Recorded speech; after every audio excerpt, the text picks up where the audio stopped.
Hello everyone, I'm Ankit and you're watching StudyIQ IS English.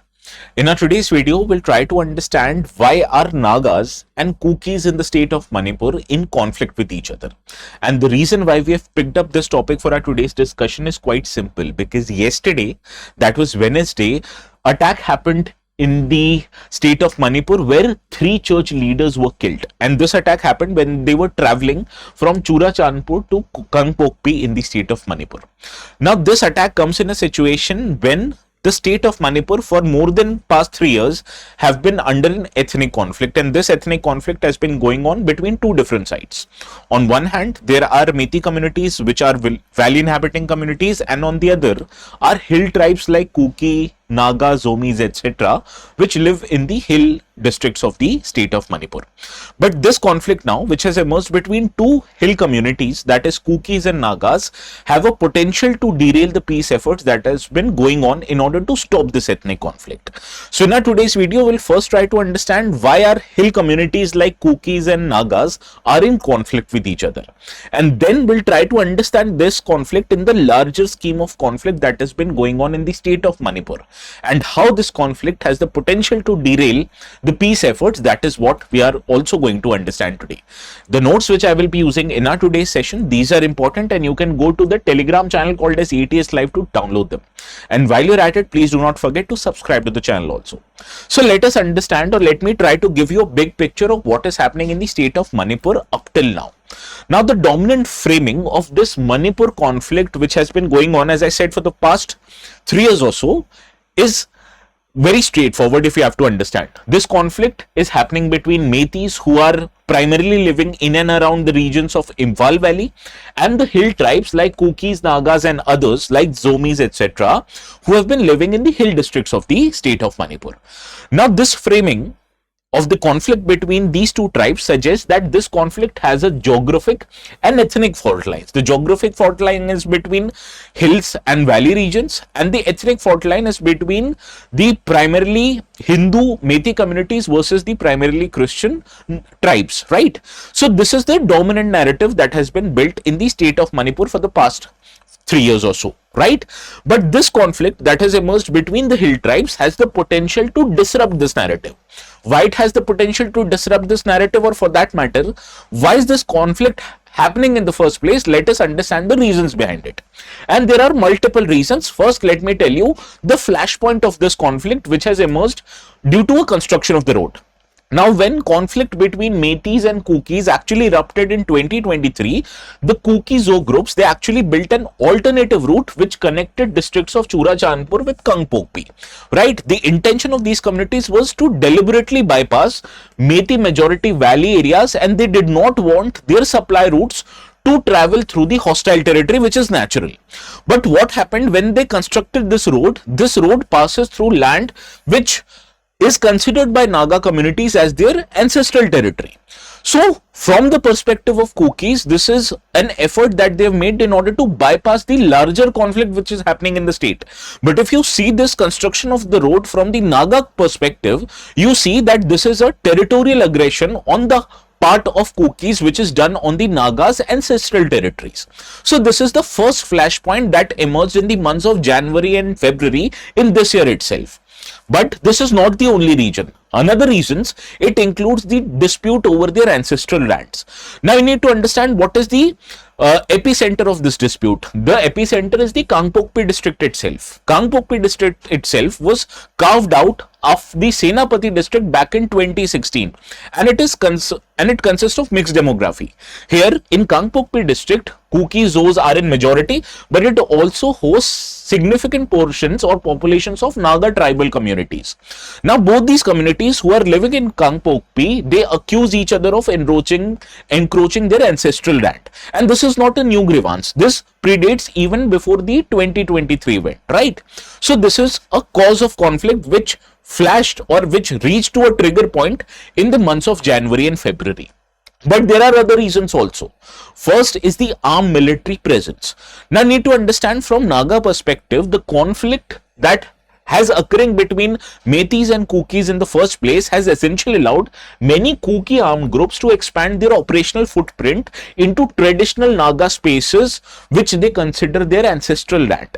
and from Naga side, especially the Foothill Naga Coordination Committee FNCC, it explicitly states that Kuki militants, when they are freely moving around the territories which are considered by Nagas as their own, is unacceptable to Naga tribes.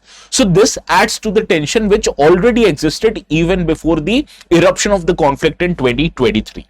Now, what happened actually in the past few months or so, there was a village burning incident which happened when the Ziliangrong United Front, which is a Naga insurgent group, it burned Kuki's houses in Kangpokpi district, saying that these houses were used for illegally growing of poppy. Now, Kuki groups, on the other hand, they said that this attack done by Naga communities, the Naga insurgent groups, was actually a pretext of territorial aggression. Now, they alleged that the Naga groups actually are now colluding with Metis communities and they are trying to encircle Kuki groups from all sides. And this has increased the tensions between Nagas and Kukis in the first place. So, these are some of the efforts that have led to eruption of conflict between the hill tribes, that is Kukis and Nagas. Now, let us understand how this conflict between the hill tribes fits into the broader ethnic conflict that is going on in the state of Manipur. Now, you'd think this is an anomaly, this is something out of ordinary, but this is not actually. This is basically a structurally predicted outcome which happens in any region which is witnessing the conflict. Now, what you have to understand, due to this ethnic conflict, there has been a collapse of normal state authority in larger parts of state of Manipur, which results into creation of large spaces which are not governed properly. So, whenever historically a central authority weakens, ethnic and tribal communities, they rush to consolidate their position and control over a specific territory.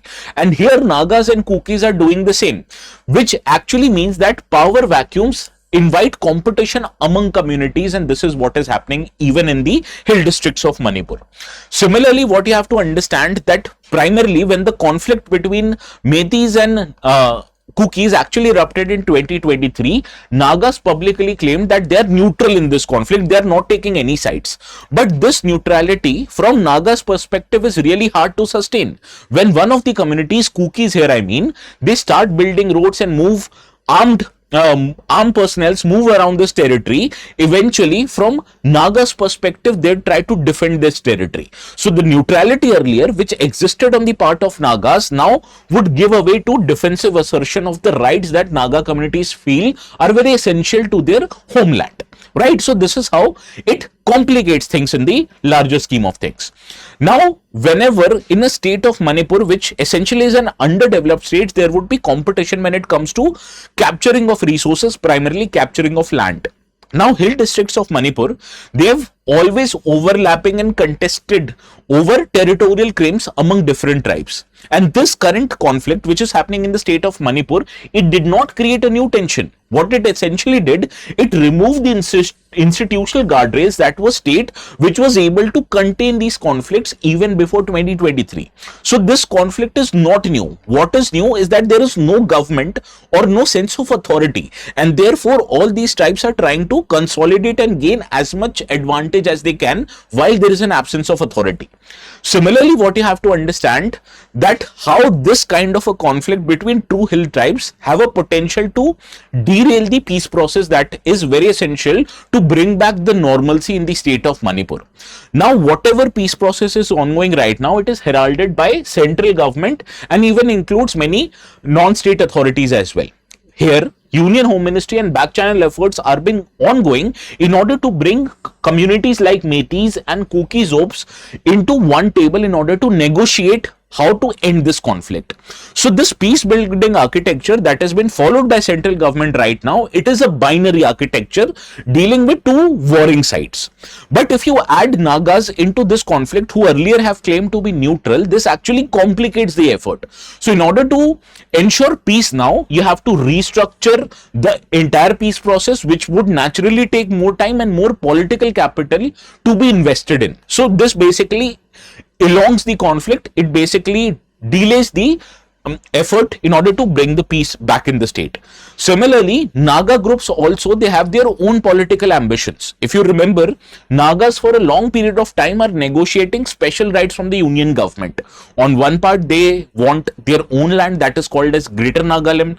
They need their own constitution and flags, and this has been discussed with the union government under the larger framework that has been heralded by National Socialist Council of Nagas, that is the Isak Movia faction. So this is already a live and sensitive issue which has been dealt between the central government, Nagaland state government, as well as the NSC and IM. Now, in this picture, when Naga tribal groups who are living in Manipur are also in conflict with the state, are also in conflict with the union government, this complicates effort. How would you fit their own demands into the broader Naga peace process which has been going on the national level?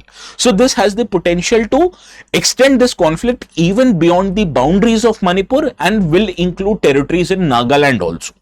Similarly, what you have to understand that this creates an encirclement narrative. What is an encirclement narrative? I'll explain it to you.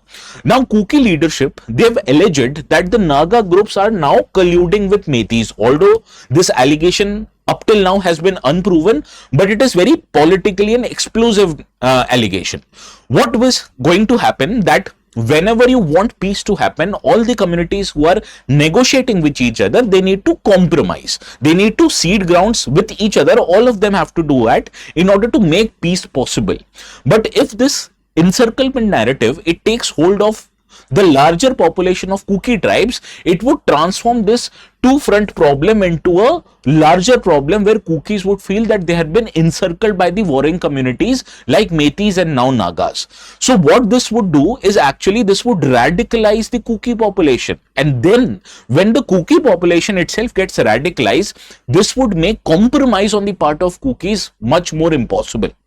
So this is how it would complicate the peace process. It has the potential to delay it, and even it has the potential to extend this conflict even beyond the boundaries of Manipur, to extend it to the states of Nagaland also.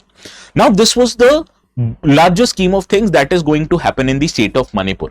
There is also a question that I've curated especially on the requirement of UPSC, but to know that question, there is an important announcement right here.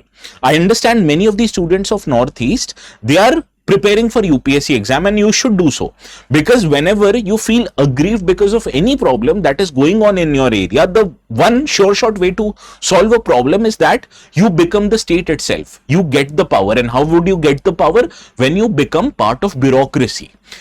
If you want to become a part of bureaucracy, you need to clear UPSC exam, and to clear UPSC exam, you need a very structured, a very consistent preparation, and you'd get structured and consistent preparation when you take admissions in StudyIQ courses.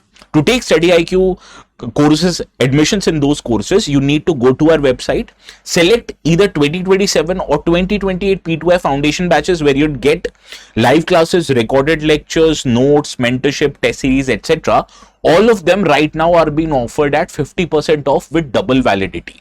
To take admissions in one of these courses, just go to our website, and before making the payment, if you add the code ATS Live, you are going to get maximum discounts on all the courses. Please remember to do that. And this is the kind of question that can be asked in the exam. Which one of the following states share their boundaries with the country of Manipur? I have enumerated 5 states of Northeast here. Just refer to India's political map and you'd be easily able to solve this question. I've also attached this map on the next slide as well, which you can refer to. So do let me know the correct answer of this question in the comment section, and the ones waiting to download the notes, you can go to the Telegram channel called as ATS Live. So this is all for today's side on my part. Please do let me know whether I've analyzed this situation well, or is it something I've missed out on. Please do let me know in the comment section. Please be very civil. All of us in StudyIQ want just one thing, that is for the peace to prevail in the state of Manipur, because any conflict, whether be it territorial conflict, whether be it an ethnic conflict, has the potential to derail the economic development of your region, and economic development will only happen if there is a rule of law that will be established in the Manipur state. Okay, so please do let me know what do you feel in the comment section. This is all from my side, and have a very good day. I'll see you again tomorrow. Okay, so this is all from my side.